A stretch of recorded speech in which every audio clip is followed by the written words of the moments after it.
घर घर बरसत है सतपुरुष के पावन महिमा, जन जन गावत है। सतपुरुष के प्यारा नाम घासी, गुरु जय सतनाम, जय सतनाम, जय सतनाम। गूंजे चारों धाम।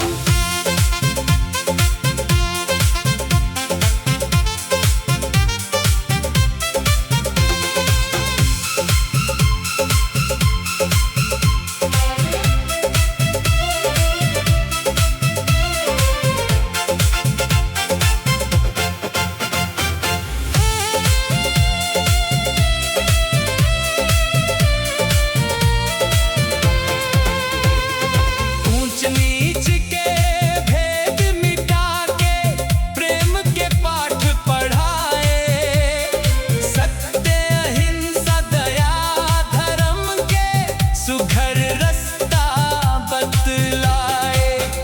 करवाणी अमृत जैसन मिट जाथे सब घाम। घासी गुरु जय सतनाम, घासी गुरु जय सतनाम। मन मंदिर मां वास करे, बाबा तोर परछाई। सतनाम के महिमा गावत, जनता होके समाई। सतपुरुष के प्यारा नाम घासी, गुरु जय सतनाम, जय सतनाम, जय सतनाम। गूंजे चारों धाम। जय गुरु जय सतनाम, जय गुरु जय सतनाम।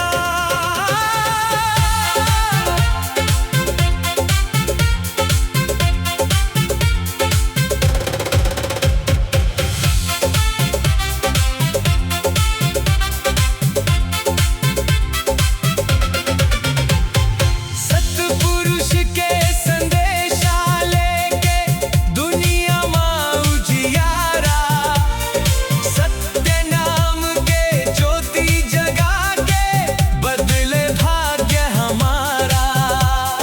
भक्तन के रखवैया बाबा, पूरन करथस काम। घासी गुरु जय सतनाम, घासी गुरु जय सतनाम। सतपुरुष के प्यारा नाम घासी, गुरु